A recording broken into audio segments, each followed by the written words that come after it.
कि यहाँ जैन भी सुरक्षित है क्योंकि हिंदू बहुसंख्यक है, यहाँ पे सिख भी सुरक्षित है क्योंकि हिंदू बहुसंख्यक है, यहाँ पे मुस्लिम भी सुरक्षित है क्योंकि हिंदू बहुसंख्यक है, 72 फिरके मुसलमानों के सुरक्षित है क्योंकि हिंदू यहाँ पे बहुसंख्यक है। इसलिए हिंदू राष्ट्र बनाओ, नहीं तो किसी इस्लामिक आतंकी का यहाँ राज हो गया तो अफगानिस्तान जैसे हाल हो जाएंगे। देश का जब बंटवारा होता है ना तब ये काम हो जाना चाहिए। बस ये आवाज़ सबसे ही उठ रही है। ये तो अब लोगों में जागरूकता है तो हर आदमी उठ रहा है। ये कोई पॉलिटिकल मुद्दा नहीं है सर।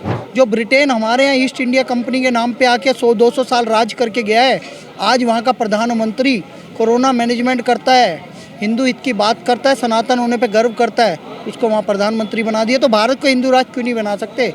हिंदू राष्ट्र तो है ही, बस एक बार संविधान में संशोधन हो जाए, हो गया अपना काम। पाकिस्तान के एक नेता ने उदाहरण भी दिया है कि भारत में जाके देखो, शिया सुन्नी मज़े से रह रहा है, अहमदिया मज़े से रह रहा है, और किसी भी मंदिर में ब्लास्ट नहीं होता पूजा करते समय। यहीं पे मस्जिदों में, पेशावर में ब्लास्ट क्यों हो रहे हैं? मुसलमानों को खुश करने के लिए वक्फ बोर्ड बनाया कांग्रेस ने, all India Muslim personal law बनाया। तो सनातन बोर्ड भी बनने की मांग उठ रही है। बनना चाहिए ना। प्लेसेस ऑफ वर्शिप एक्ट, हिंदुओं ने कब मस्जिदों पे कब्जा किया? प्लेसेस ऑफ वर्शिप एक्ट बना दिया। नहीं बनना चाहिए था, उन सबको हटाया जाएगा। सर्वे भवन्तु सुखिना, तब काहे हिंदू राष्ट्र की मांग कर रहे हो भैया? क्यों? क्यों? बिल्कुल करना चाहिए। क्यों? हिंदू राष्ट्र, देखो हिंदू राष्ट्र तो ये भारत अब बनेगा ही बनेगा, कोई रोकने वाला नहीं है। हाँ। कोई नहीं रोक सकता, और बहुत ही जल्द बनने वाला है। कब? बस हिंदू राष्ट्र तो है ही, बस एक बार संविधान में संशोधन हो जाए, हो गया अपना काम। फिर उसके बाद हम अपने आप देख लेंगे। और ये जो जितने जो घूम रहे हैं ना, जो कहते हैं कि राम मंदिर 100 साल के बाद में दोबारा फिर हम तोड़ के बना देंगे, फिर भैया दोबारा फिर मोदी जैसा आ जाएगा, दोबारा फिर वो बन जाएगी, दोबारा फिर मंदिर बनेगा। तो भैया अब ऐसे आखिर ऐसा कब तक चलता रहेगा? अच्छा बताइए, मोदी जैसा कौन आएगा? मोदी, अरे पता नहीं कितने मोदी हैं अभी। योगी जी तो खुद कह रहे हैं मैं पीएम बनना नहीं चाहता। किसी नेता की जरूरत नहीं है। इस देश की माटी में ना इतना टेम्परामेंट है ना, हर आदमी अपने आप में योगी।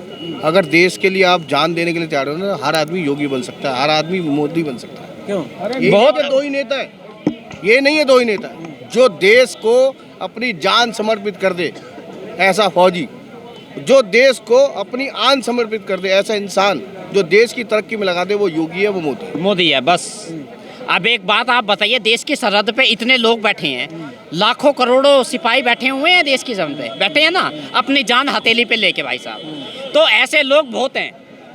अगर एक बात बताइए, ये लोग कहते हैं कि जो देखो 2014 से क्या चल रहा, मोदी सभी पूरा विपक्ष मोदी के पीछे पड़ा हुआ है, और बिगड़ना उस इंसान का कुछ है नहीं।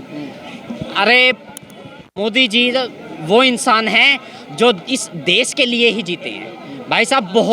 बहुत ही कम प्रधानमंत्री हमें ऐसे मिलते हैं जो कि हमें उनको संभाल के रखना बहुत ज़रूरी है। आपने कहा कि मोदी जी देश के लिए जीते हैं, एक और हैं, मैं उनका नाम बताता हूँ। हाँ। वो इस देश के लिए कन्याकुमारी से लेकर कश्मीर तक यात्रा करते हैं जोड़ने के लिए। इसके ऊपर मैं बताता हूँ वो कौन है। मिनट, आप कन्याकुमारी से कश्मीर तक जा रहे हो, ठीक है, किस लिए जा रहे हो? क्या जोड़ने के लिए? जोड़ने का। तो इससे पहले क्या कर रहे थे? नहीं, उनका ये कहना है कि भाजपा लोगों में नफरत फैला रही है। हम 70 साल से क्या हो रहा था फिर? मुझे ये बता दो आप। मैं मैं चलता हूँ कन्याकुमारी से कश्मीर तक जाने के लिए तैयार हूँ। राहुल जी छोड़ो, मैं जाता हूँ। मैं उनसे ज़्यादा जोड़ लूँगा लोग, क्योंकि मैं ना देश को बांटने की तैयारी नहीं कर रहा, मैं देश को जोड़ने कर रहा। उन्होंने 70 साल बांटा है। 70 साल बांटने के बाद ना उनको सिर्फ और सिर्फ उनका वजन ही कम हुआ और कुछ नहीं हुआ, और आगे भी कुछ नहीं होने वाला सिवाय दाढ़ी सफेद के। बस जब तक वो भी अपने आप को नहीं बदलेंगे ना, कि अगर इस देश में रहना है, फॉरनर होते हुए भी हमने आपको इतना सम्मान और इतनी बड़ी पोस्ट दी कि आप आज देश चला रहे थे पिछले 70 साल से, आपने तब उसकी वैल्यू क्यों नहीं समझी? वैल्यू समझनी चाहिए ना। आज जनता को ही पता लग गया है कि 70 साल के बाद भी इन्होंने वही करना है, बांटो और राज करो, बांटो बस यही करना है। देखो नहीं चलेगा जी। अब भारत का हर एक नागरिक राजनीति समझ चुका है। 2014 के बाद में ना देश में बहुत बदलाव आया है। जिन लोगों को राजनीति की ABCD भी नहीं आती थी ना, आज वो लोग राजनीति खूब अच्छी तरीके से जानते हैं और समझते हैं, और उनको ये भी पता है कि आज हमें किसको वोट देना है, कौन हमें बांटने की कोशिश कर रहा है और कौन देश को लूट रहा है 70 सालों से। एक आखिरी सवाल मैं पूछूंगा, बताइए 2024 चुनाव आ रहा है जी। कहीं इसलिए तो नहीं हिंदू राष्ट्र की बात कर रहे हैं आप लोग? सर 24 की बात देखो, नहीं है। हिंदू ये राष्ट्र मुद्दा 24 के लिए नहीं है, मैं आपको क्लियर कर देता हूँ। 24 हो या 35 हो, 24 हो या कोई भी हो, देश का जब बंटवारा होता है ना, तब ये काम हो जाना चाहिए। बस ये आवाज सबसे ही उठ रही है। ये तो अब लोगों में जागरूकता है, तो हर आदमी उठ रहा है। ये कोई पॉलिटिकल मुद्दा नहीं है सर। जब तक भारत हिंदू राष्ट्र नहीं होगा, तब तक हम पूरे वर्ल्ड को अपने तरीके से नहीं चला सकते। और भारत ये एक ऐसा देश है जो हर किसी की मुसीबतों में मदद करता है, जैसे अभी तुर्की और सीरिया में। तुर्की और सीरिया में किया। एक बात बताइए, तुर्की को भी दिए हैं पैसे, हाँ, ताकि वहाँ की स्थिति सुधर जाए, और प्लस ये इसको अफगानिस्तान को भी दिए हैं, श्रीलंका को भी पैसे दिए हैं हमने। तो देखिए, ऐसा नहीं है अगर भारत, मैं जानता हूं कि कुछ मौलाना हमारे देश में ऐसे हैं जो कि भारत को हिंदू राष्ट्र नहीं बनना देना चाहते। क्यों? उनको उनका अपने कहना है धर्म कि का देश, खतरा है। उनका कहना है देश संविधान से चले। बिल्कुल, चलाइए, हम तो कहते हैं। संविधान से तो चलाइए। देश चल ही रहा और आगे भी चलेगा। संविधान में लिखा, अगर आपसे किसी तरह का डॉक्यूमेंट मांगा जाता, क्यों नहीं दिखाते? कागज नहीं दिखाएंगे, संविधान भी मानेंगे, कागज भी नहीं दिखाएंगे। तो संविधान में लिखा है ना कि अगर आपके पास कोई भी आपका जाति प्रमाण पत्र या आपका कोई आइडेंटिफिकेशन कार्ड मांगता है, ट्रैफिक पुलिस वाले मांगता है ना, चालान में दिखाना जरा, क्यों मांगता है आपसे? वो नहीं दिखाएंगे हम, और संविधान भी मानेंगे। यही चक्कर है इनका। अब देखो, इनमें क्या है, अब ये भारत के संविधान को मानने वाले लोग नहीं है। ये जो ओवैसी जैसे और ये कुछ मौलाना है, ये डिबेट में जब बैठते हैं ना, पॉलिटिकल डिबेट में, तो ये संविधान को लेके बैठते हैं और कहते हैं कि हम संविधान के हिसाब से चल रहे हैं। भाई, संविधान में ये भी लिखा हुआ कि इसमें 35 टुकड़े कर दो बेटियों के, ये लिखा हुआ है संविधान में। संविधान में ये थोड़ी लिखा हुआ है कि भैया गैर इस्लामी को आप लोग वो काफिर समझो, ये थोड़ी लिखा हुआ संविधान में। लेकिन मैं इनको ये बता देता हूँ, देखो, संविधान हमारा सर्वोपरि है, और संविधान में ये भी लिखा है कि समय समय पे उसमें संशोधन होता रहेगा। ये बताइए सर, लोकसभा चुनाव आने वाला है 2024 और हिंदू राष्ट्र की बात तेज हो गई है। ये निकली बागेश्वर धाम सरकार से, पंडित धीरेन्द्र कृष्ण शास्त्री से, और अब आम जनमानस भी हिंदू राष्ट्र की बात कर रहा है। क्या कहेंगे इस पर? होना भी चाहिए, क्योंकि एक राष्ट्र तो हिंदू राष्ट्र हो। 56 या 57 मुल्क है इस्लामिक, 100 से ज़्यादा ईसाई मुल्क हैं। चीन और रशिया जैसे कम्युनिस्ट मुल्क भी है, जैसे उसमें नॉर्थ कोरिया, साउथ कोरिया भी है। तो हिंदू राष्ट्र क्यों ना हो? एक देश तो हिंदू राष्ट्र बना दो सनातनियों के नाम से। पूरी दुनिया में हिंदुओं ने परचम लहरा रखा है। अमेरिका में बड़ी बड़ी कंपनियों के CEO है, चाहे वो माइक्रोसॉफ्ट हो, चाहे गूगल हो। नासा को हिंदू संभाल रहा है। वहाँ की सारी जो मेडिकल की व्यवस्था है, आपको पता है, मेडिकल व्यवस्था कोरोना काल में संभालने के कारण एक फार्मासिस्ट जो भारतीय मूल के हैं, ऋषि सुनक को तो वहाँ का प्रधानमंत्री बना दिया, लंदन का। जो ब्रिटेन हमारे यहाँ ईस्ट इंडिया कंपनी के नाम पे आके 100-200 साल राज करके गया है, आज वहाँ का प्रधानमंत्री कोरोना मैनेजमेंट करता है, हिंदू हित की बात करता है, सनातन होने पे गर्व करता है, उसको वहाँ प्रधानमंत्री बना दिया। तो भारत को हिंदू राष्ट्र क्यों नहीं बना सकते? ये बताइए कि बाकी जो मुस्लिम हैं या और जो कम्युनिटी के लोग हैं वो कहाँ जाएंगे? वो यहाँ खुशी खुशी रहेंगे। आप एक बात बताइए, अमेरिका में मूल धर्म है ईसाई।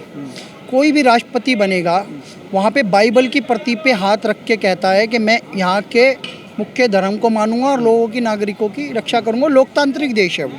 भारत भी, सनातन तो बाय डिफ़ॉल्ट हिंदुइज्म ह्यूमैनिटी को मानता है, बाय डिफ़ॉल्ट सारे धर्मों का सम्मान करता है, क्योंकि हमारे यहीं पे सर्वे भवन्तु सुखिनः, सर्वे सन्तु निरामया, सर्वे भद्राणि पश्यन्तु माँ कच्चित् दुःख भाग् बधे। हर मंदिर से ये नारे निकलते हैं कि विश्व का कल्याण हो, प्राणियों में सद्भावना हो। ये हम बोलते हैं सर, मंदिर से निकलते हैं तो प्रसाद बांटते हैं हम, बम नहीं फोड़ते ना पत्थर फेंकते। पाकिस्तान के एक नेता ने उदाहरण भी दिया है कि भारत में जाके देखो, शिया सुन्नी मज़े से रह रहा है, अहमदिया मज़े से रह रहा है, और किसी भी मंदिर में ब्लास्ट नहीं होता पूजा करते समय। यहीं पे मस्जिदों में, पेशावर में ब्लास्ट क्यों हो रहे हैं? ये उदाहरण मैं देना चाहता हूँ कि यहाँ जैन भी सुरक्षित है क्योंकि हिंदू बहुसंख्यक है, यहाँ पे सिख भी सुरक्षित है क्योंकि हिंदू बहुसंख्यक है, यहाँ पे मुस्लिम भी सुरक्षित है क्योंकि हिंदू बहुसंख्यक है। 72 फिरके मुसलमानों के सुरक्षित है क्योंकि हिंदू यहाँ पे बहुसंख्यक है। इसलिए हिंदू राष्ट्र बनाओ, नहीं तो किसी इस्लामिक आतंकी का यहाँ राज हो गया तो अफगानिस्तान जैसे हाल हो जाएंगे। विपक्ष का ये पढ़ेंगे फिर उस टाइम में। विपक्ष का कहना है कि संविधान को जो लोग मानते नहीं वो हिंदू राष्ट्र की बात करते हैं। देखो संविधान के तहत ही होगा ये। क्या इंदिरा गांधी ने जब इमरजेंसी लगाई थी 18 महीनों की 1975 से अब 76 में, तो संशोधन हुआ एक 42वां, उसमें सेकुलर वर्ड डाला, सारे नेता जेल में थे। क्या किसी एक नेता से संवैधानिक प्रक्रिया से या संसदीय तरीके से ये पूछा गया था कि भारत में सेकुलर वर्ड डाल दो, कि अंबेडकर साहब के द्वारा लिखित इस जो संविधान है इसमें संशोधन कर दें 42वां और इसमें वो डाल दें? ज़बरदस्ती डाला गया ना। मुसलमानों को खुश करने के लिए वक्फ बोर्ड बनाया कांग्रेस ने, all India Muslim personal law बनाया। अब तो सनातन बोर्ड भी बनने की मांग उठ रही है। बनना चाहिए ना। प्लेसेस ऑफ वर्शिप एक्ट, हिंदुओं ने कब मस्जिदों पे कब्जा किया, प्लेसेस ऑफ वर्शिप एक्ट बना दिया। नहीं बनना चाहिए था, उन सबको हटाया जाएगा। मुसलमान यहाँ 20% से ज़्यादा अल्पसंख्यक का दर्जा छीनना चाहिए। पूरी दुनिया में एक वो है, एक क्राइटेरिया है मुसलमान, कोई भी कंट्री में ये देखा जाता है कि कितनी टोटल आबादी का 5% को माना जाएगा अल्पसंख्यक। यहाँ पे 20% हो गया, अभी भी अल्पसंख्यक है, सारी सुविधाएं भोग रहे हैं। सारी सुविधाएं छीननी चाहिए, ये बहुसंख्यक हो गया। इसीलिए यहाँ पे ये जो लैंड ग्रैबिंग कर रहे हैं, जो ये बात करे गजवाए हिंद की PFI, इसीलिए ये बनाना ज़रूरी है हिंदू राष्ट्र, कि यहाँ लव जिहाद बंद हो, लैंड जिहाद बंद हो, आतंकवाद बंद हो, PFI पे बैन लगे और कोई भी भारत के खिलाफ षड्यंत्र ना कर पाए, कोई भी कम्युनिटी हो। क्योंकि आतंकवाद, ये देश बहुत झेल चुका है, अब आतंकवाद के खिलाफ काम करने का समय है। इसीलिए हिंदू राज जरूरी है, सनातन राज जरूरी है। मैं बागेश्वर धाम का भी समर्थन करता हूँ, योगी आदित्यनाथ जी के वक्तव्य का भी समर्थन करता हूँ कि भारत का राष्ट्रीय धर्म सनातन धर्म है, भारत को सनातन राष्ट्र, हिंदू राष्ट्र घोषित किया जाए। धन्यवाद सर आपका। 2024 चुनाव नज़दीक आ रहा है और हिंदू राष्ट्र की बात बहुत ही तेज़ी से उठाई जा रही है। अब आने वाले समय में देखना यह है कि सच में हिंदू राष्ट्र की परिकल्पना सही होता है या मात्र कल्पना रह जाता है।